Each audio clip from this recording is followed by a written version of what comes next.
Funding for this program is provided by Annenberg CPB to advance excellent teaching. For centuries, the Byzantine Empire survived internal conflicts and external threats. It became the center of the trading world and the focus of Christianity. But just as religion served to hold the empire together, it also tore it apart. The fall of Byzantium, this time on the Western tradition.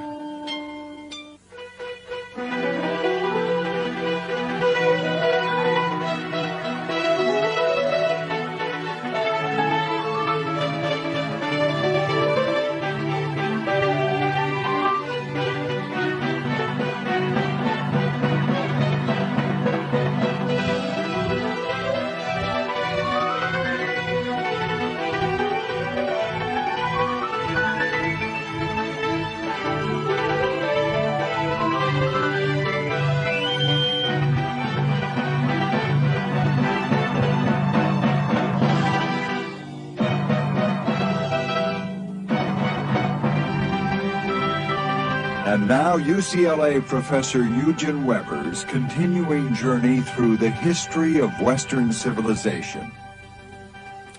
Last time we ended with a statement that the Greek Orthodox Church was critical to the unity, even to the survival, of the Byzantine Empire.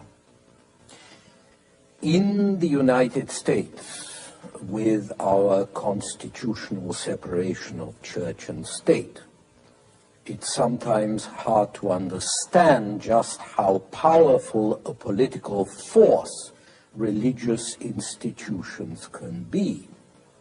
But in the Byzantine Empire, the church was one with the state, and it prospered when the empire prospered. Now, that made it very different from the Latin Church, which never quite identified itself with the Roman state. At first, of course, it was persecuted, but even when it became the state religion, it tried to stay autonomous.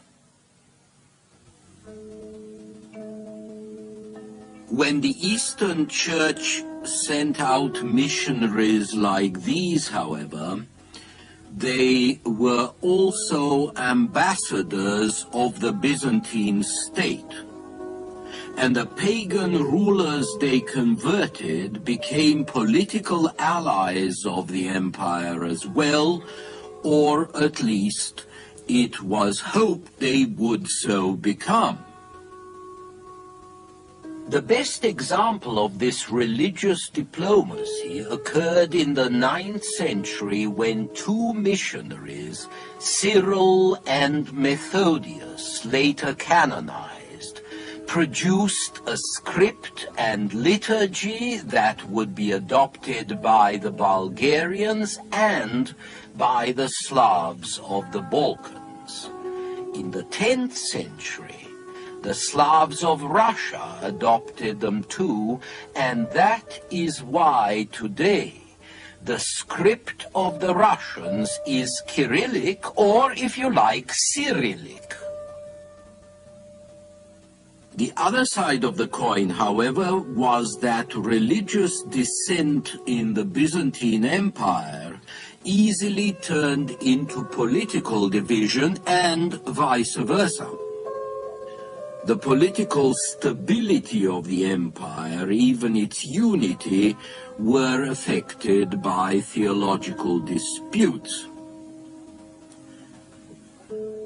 One sometimes feels that theological disputation was the Byzantines' favorite sport, more so even than chariot racing. But some of these disputes were going to have dire long-term results. One of them was a long-standing difference between the Orthodox view that Christ had two natures, human and divine, and the rival belief which held that Christ had no humanity, only one nature which was totally divine.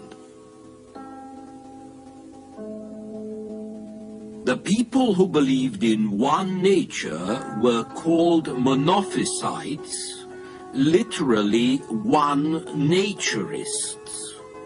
Monophysites were particularly numerous in Egypt and Syria, where their different vision of Christ came in very useful to affirm political differences against the central government in Constantinople.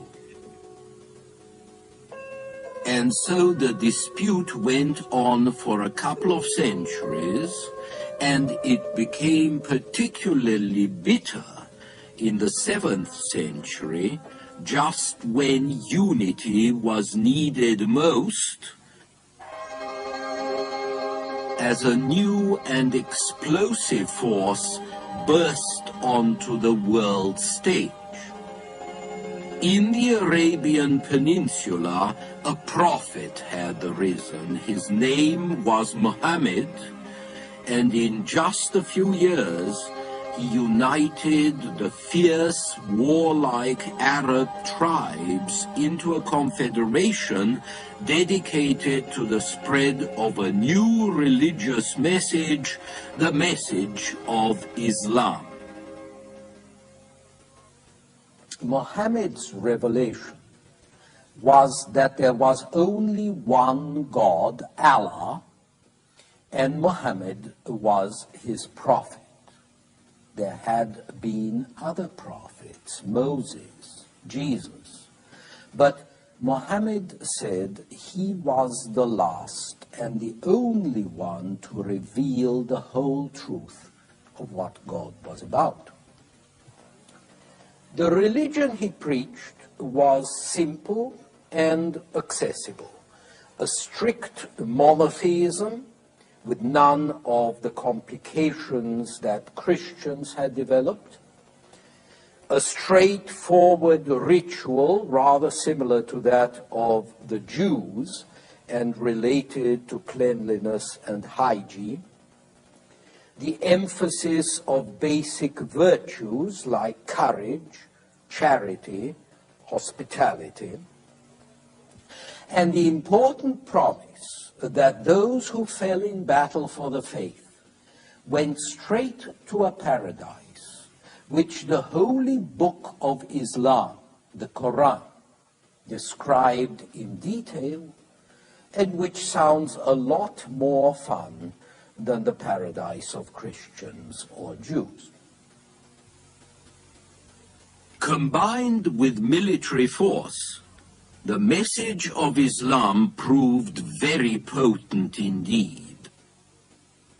In the 10 years before his death in 632, Muhammad had united all the tribes and cities of Arabia. By 644, 12 years after his death, Egypt and Libya had fallen to Islam, as well as Syria, Iraq, and Persia. By the time the century ended, Arab armies had overthrown what was left of the Persian Empire. They had laid siege to Constantinople, and within another 15 years, they had spread from India to Spain. Part of the secret of their success was that they were not quite as barbaric as they seemed. Arabia had long been a crossroads for trade in spices and perfumes and slaves. And Muhammad himself was a merchant in Mecca, which was a great merchant town, and found his first support in Medina, another merchant town. Muhammad also knew a lot about Jewish and Christian beliefs. Here he is depicted riding next to Jesus, which shows that the Arabs were not so isolated as one might think. Another part of Arab success was that they were Semites, speaking a Semitic tongue close to the Aramaic spoken by common people from Iraq to Palestine. Perhaps the most crucial factor was their relative religious tolerance. This is a scene from a Passover service held in Spain under Muslim rule. Muslims did not try to exterminate those who believed in Judaism, Christianity, or anything else. They simply asserted a higher revelation which made Muslims the chosen people entitled to special privileges on earth and exclusive access to heaven, and which left non-Muslims as second-class citizens tolerated but a bit despised. Muslims didn't have to pay taxes, only non-Muslims paid taxes, and this was a strong argument for conversion, of course, and an equally strong argument for Muslims to tolerate the non-believers around them. And while non-Muslims had to shoulder the entire tax burden, they paid no more, often less, than they had done before being conquered. Moreover, if they were religious dissenters at loggerheads with Constantinople and with the Orthodox Church, they invariably felt freer to worship in their own way under Muslim rule than they did under Byzantine rule. This is the story of the Coptic Church in Egypt, Monophysites who preferred Muslim tolerance to Orthodox persecution. But Muslim tolerance was not just about taxes and non-believers. An attractive characteristic of the Arabs was that they were culturally tolerant, curious, ready to adapt traditions they found in the civilizations they conquered. They took over the Persian and Byzantine forms of government, complete with bureaucracy and absolutism,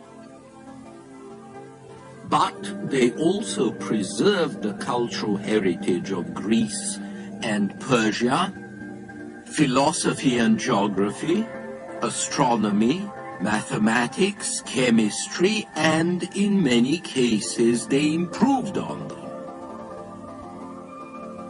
Arabic became what Greek had been to the Hellenistic world, the common language of an Islamic world that ran from the East Indies to Spain. It created a sort of international network of letters and science where writers in Spain could affect thinkers in Persia, and where philosophers from India could read what was written in North Africa. The Arabs transmitted the works of Aristotle, who is depicted here in a 13th century manuscript, and the works of Plato, when both were forgotten in the West. The Arabs picked up Greek medical science as perfected in Persia and passed it on. This, for instance, is a doctor preparing a batch of cough syrup. And Arab medicine was sufficiently in advance of European medicine that when the first European medical school was founded at Salerno in Italy in the 10th century, it was staffed by Muslims. Their architecture influenced Western designs, especially the minarets of their mosques, which are reflected in our bell towers.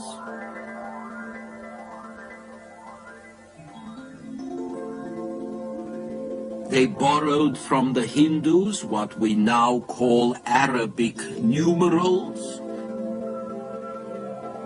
They introduced a Chinese invention, paper, and we can see by the words we've taken from them, algebra, alcohol, zenith, zero, how much they affected our sciences as well.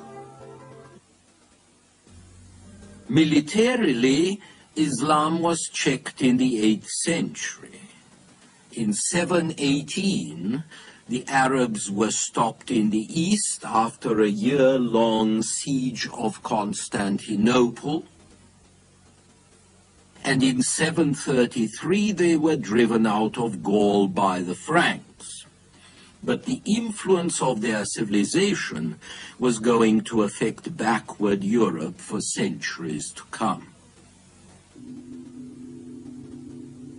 Another instance of religious conflict with long-range effects was a long and bitter struggle dividing Christians between those who worshipped icons, that is, images like these of Abraham or David, and those who wanted to ban icons and were known as iconoclasts, literally breakers of images. In this Byzantine manuscript, a group of bishops expresses strong disapproval of an image of Christ. Now, icons depicting Christ, the Virgin Mary, and a variety of saints had become tremendously popular objects of worship, related to healing, protection, and all kind of miracles. Here again, a profound cultural difference divided East and West. It was the eastern provinces, closer to Jewish and Muslim traditions, which bred the greatest opposition to the worship of icons. The West, meanwhile, regarded Eastern iconoclasm as sacrilege and heresy. This issue divided the empire for over 100 years, between 726, when one Byzantine emperor, Leo III, ordered all icons destroyed, and 843, when the icons were finally reinstated for good. It also quite literally helped to divide Christendom between Rome and Constantinople, because the Patriarch of Constantinople stood for iconoclasm, while the Pope of Rome stood against it. This meant that after the 8th century, the Roman popes no longer looked for support from Constantinople against the barbarians. Instead, they turned to barbarians for support in the religious struggles against Constantinople. Actually, the formal break in Christendom was going to come in 1054, when Pope Leo IX in Rome and Patriarch Michael Cerularius in Constantinople excommunicated each other. That was when the political division that had been growing between East and West for centuries was confirmed by a religious division which persists today. Officially, the break came because when Romans and Byzantines stopped disagreeing about icons, They disagreed about whether priests should marry or wear beards, and whether the bread in the sacrament should be leavened or not, and whether the creed, the official statement of the most essential articles of faith, whether the creed should have the Holy Spirit proceed from the Father and the Son, or from the Father through the Son. Behind the doctrinal differences, however, lay the immemorial contempt of the Latin for the Greek, and the disdain of the legitimate empire in Constantinople for the upstart empire in the West, which was now run by barbarians.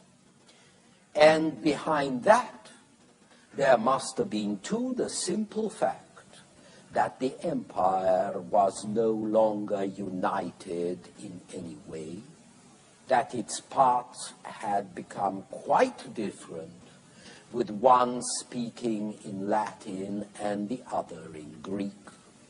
So the Mediterranean world, which had once been knit together by a bilingual culture, was now split into two halves, which could no longer understand each other.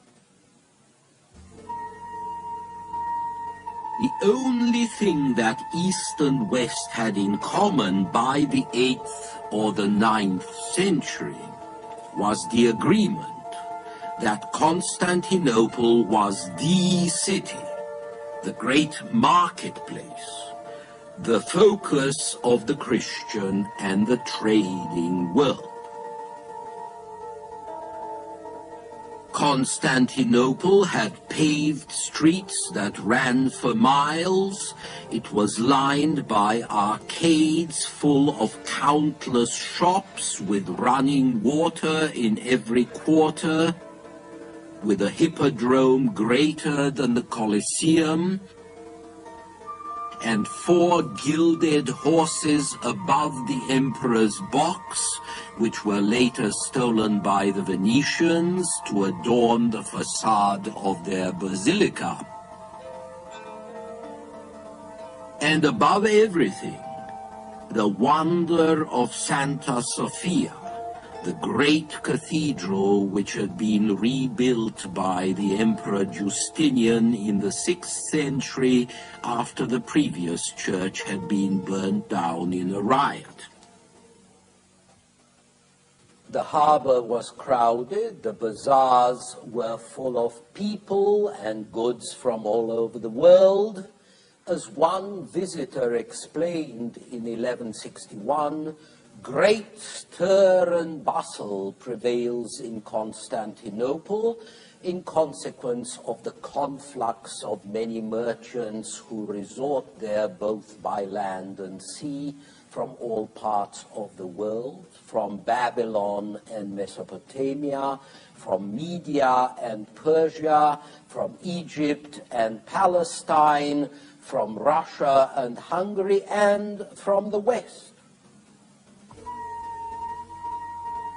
You can get a vague idea of what it was like by looking at the site today, or by looking at architecture which imitates the Byzantine style from the domes of churches in Moscow to this one in Périgueux in France, and by looking at Venice, where St. Mark's is the 11th century copy of a 6th century Byzantine church, and where many of the palaces are touched by the Byzantine style. But in the 9th and 10th centuries, when Constantinople was the wonder of Christendom, the West was backward. It didn't have much to offer the East in exchange for its silks and spices. A bit of iron and timber, slaves who were mostly captured or kidnapped Slavs, hence the term slave, and eventually woolen textiles, which would improve the balance of trade.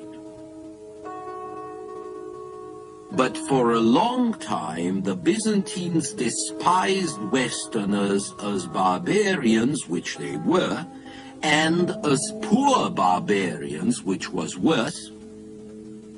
And the Westerners despised Byzantines as effeminate, devious, and wicked. They ate fancy food, they wore fancy clothes, they washed far too much, and the women painted themselves, and the men hired other men to fight for them. So Westerners looked down on Byzantines, but they also envied their riches.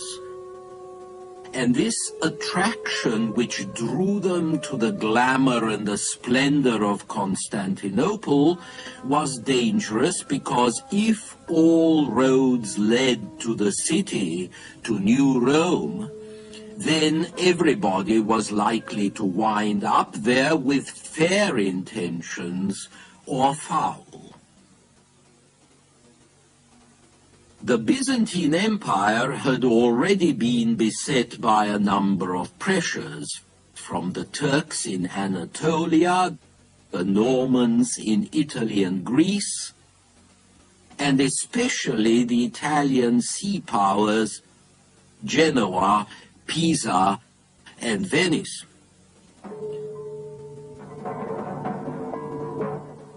Finally, in 1202, Venice convinced some 30,000 crusaders who were unable to pay for transport to Muslim Egypt to conquer Venice's rebel Christian port city, Zara, instead. The pirate crusaders then moved on to Constantinople with the flimsiest of excuses, and they took the city in 1204. This is an artist's rendering of the event done a long time later. And this is Venice, which was the primary beneficiary when the Byzantine Empire, its riches and trade fell into Western hands. It was Venice that went on to dominate the Eastern Mediterranean. And the shadow of the Byzantine Empire that survived disappeared in 1453 when the Turks delivered the coup de grace by capturing Constantinople. You can imagine then how difficult it was for the people of Constantinople to live in a pot of honey when the land was full of wasps. Towards the end of the empire, the life of the average East Roman was a life of care. They were afraid of the ruthless tax collector, of the arbitrary tyranny of the imperial governor, of the devouring land hunger of the powerful, of the recurrent menace of barbarian invasion. It's to the credit of the Byzantine world, to the credit of the tradition of Christian charity and social justice, which it often incorporated, that it realized this burden of fear and perennial danger and tried to lighten it by building hospitals for the sick, for lepers, for the disabled, by building hostels for pilgrims like these and strangers and old people, by building maternity homes for women and refuges for abandoned children and the poor, well-endowed institutions with elaborate charters telling just how they were to be administered. The Byzantines listened to the texts they heard in church, one of which inspired the future St. Anthony to become a hermit. If you would be perfect, go sell all you have and give to the poor, and come follow me. Many people followed this advice, and they did it the more readily since in the insecurity of their time, material goods could come and go very quickly anyway. Life was insecure and dangerous, and religious vocations, as well as outbreaks of violence and cruelty, were the natural consequence. The world of our own time ought to make it easier for us to understand the passions of the Byzantine world, the problems it faced, the fears under which it labored, and the simple feat of endurance it performed. Because finally that's what remains, the historic function of Constantinople as the outpost of Europe against the invading hordes of Asia. Under the shelter of that defense of its eastern gateway, Western Europe could refashion its own life. And it's hardly an exaggeration to say that the civilization of Western Europe is a byproduct of the will of the Byzantine Empire to survive. Next time, the Dark Ages. Until then.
Funding for this program is provided by Annenberg CPB to advance excellent teaching.